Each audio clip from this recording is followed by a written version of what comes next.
Hey guys, some of you may know why I decided to rank Bret the Hitman Hart's best matches, or rather his top 5 WrestleMania matches in order there. I'm leaving out all the crappier ones because I just don't care at this point. It's all about the top 5. There's a reason why I decided to make this video, and you may be able to figure that out, and I'll let you do that. So let's start off with number 5. His 5th best WrestleMania match, I believe, was against Yokozuna at WrestleMania 9. This was coming on WrestleMania 10, I'm sorry. WrestleMania 9, saw Hulk Hogan come into it, and the match wasn't the greatest, and, all that jazz, basically. They had an okay match. But then WrestleMania 10 the next year, Bret got to have his moment, finally, winning the title, and they had a pretty decent match for what they could have. And so that would be my number 5. Most memorable match, it's probably why it ranks because of the memorability of it, not just the match itself. Number 4 would have to be that same WrestleMania. If you remember, if you don't know, Bret Hart wrestled the first match against his brother Owen and the last match against Yokozuna. The first match against Owen Hart was awesome.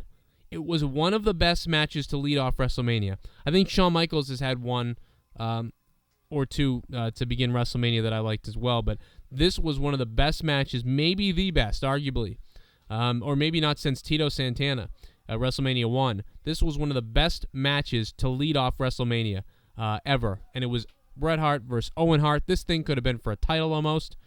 It was just wonderful, and they had such great chemistry in the ring together, as you would see in every match almost they would have together going forward, and the feud that would start between them. Man, that was awesome. It was great. WrestleMania 10 was a surprise. Wrestling was starting to get into a lull period, and man, we had Bret Hart and Owen Hart have a great match. And of course, we won't mention anything else out of respect for Bret Hart, and this is the top 5 for Bret Hart, so that's all we're talking about. So there's number 4, Bret Hart versus Owen Hart. Some other people may list these different, and that's why maybe I decided to make this video. Number 3, Bret Hart versus Shawn Michaels. Yes, it's one of the best ever. But for me, because it was so damn long, it was hard to watch. But I'll tell you, it was one of those. It was like watching a hockey game that was 0-0, or more like a soccer game. When the goal finally happened, it was like wow. They go the whole entire match with no pinfalls, and then to go into overtime, and then Shawn to win. I mean, it was very entertaining to see them go that long, to see how impressive the two of them were. The two of them were at the top of their game. And then, of course, Bret Hart would leave after that for a while. And they had a lot of moments where they had to rest and locked up and things like that. But they also had a lot of awesome moments, too, that brought it back. I mean, it was really just a great match.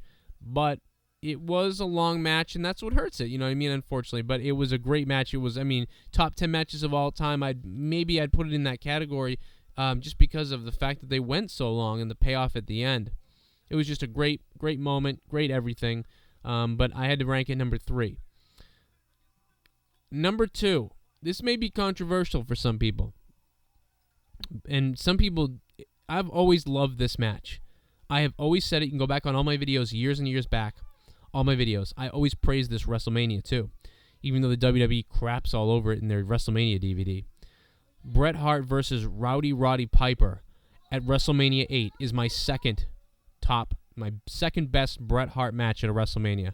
These two had just this awesome little promo going into the match, and the whole setup. And not only was the match good, the announcing was unbelievable. Some of the things that Bobby the Brain Heenan said with Gorilla during the match, like Bobby talking about what he would do, he wouldn't have to go and wrestle the match. He'd waffle him out back with a tire iron or something.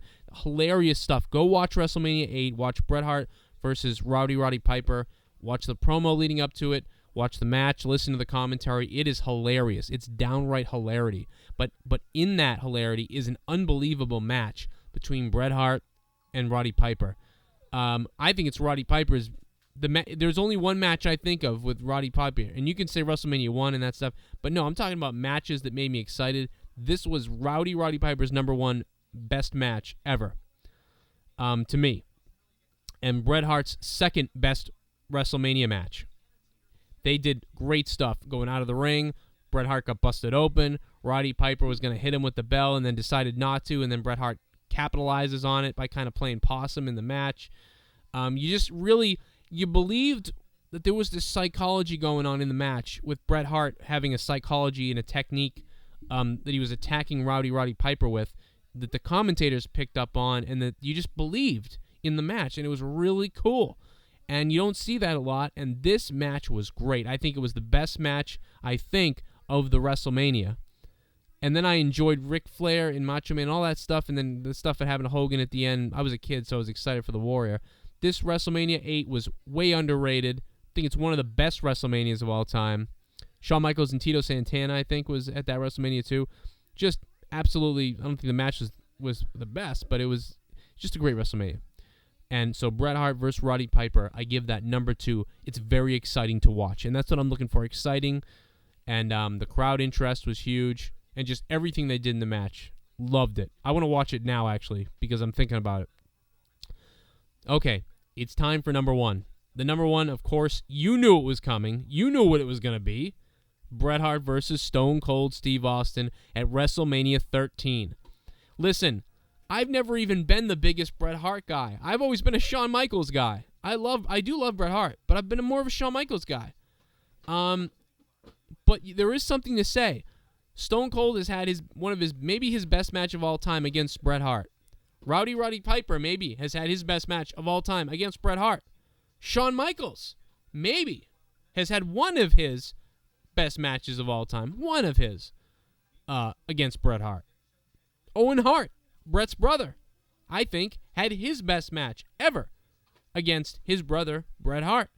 Bret Hart is constantly known, for whatever reason, and I know what the reason is, he's good at bringing out the best in everybody else. And for some reason, Bret Hart just has chemistry with so many people.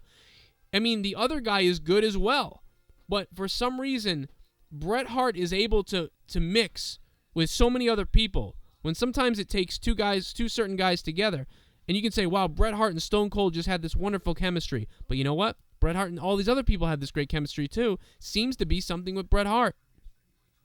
Bret Hart and Stone Cold Steve Austin had a match that WWE doesn't do, especially in this era. This was just as the Attitude Era was starting, WrestleMania 13. Even in the match, McMahon says things like, "You don't see this often in the WWE. I'm sorry, folks, that you have to watch this, and this isn't what Oh, it's too bad that this is happening. Like, you don't see it. There's chair shots. Just violence. Stone Cold got busted open. He puts him in the sharpshooter. Stone Cold won't give up. He passes out.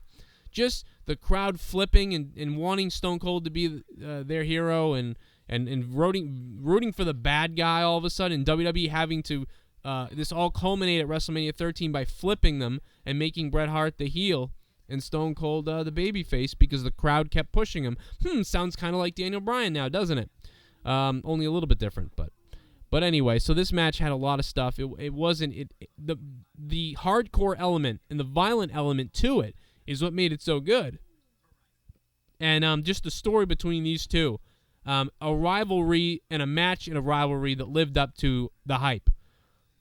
And it was. If you had to be like, there's 5 matches that you can pick them now, there's only 5 matches you can watch for the rest of your life, that Stone Cold Bret Hart match is on my 5. I can't name the other ones right now, but I know that's on there. They had a wonderful match, just wonderful use of chair shots, wonderful use of timing and psychology, and great outside move. And Gavin's going to go play Lego Marble. Go ahead. I guess I'm not playing hockey. So that's my number 1, Bret Hart. What do you guys think? Do you disagree? Do you agree? Leave the comments below and tell me what you think. And click the like button and stick the thumb where the sun don't shine. And I'm not even going to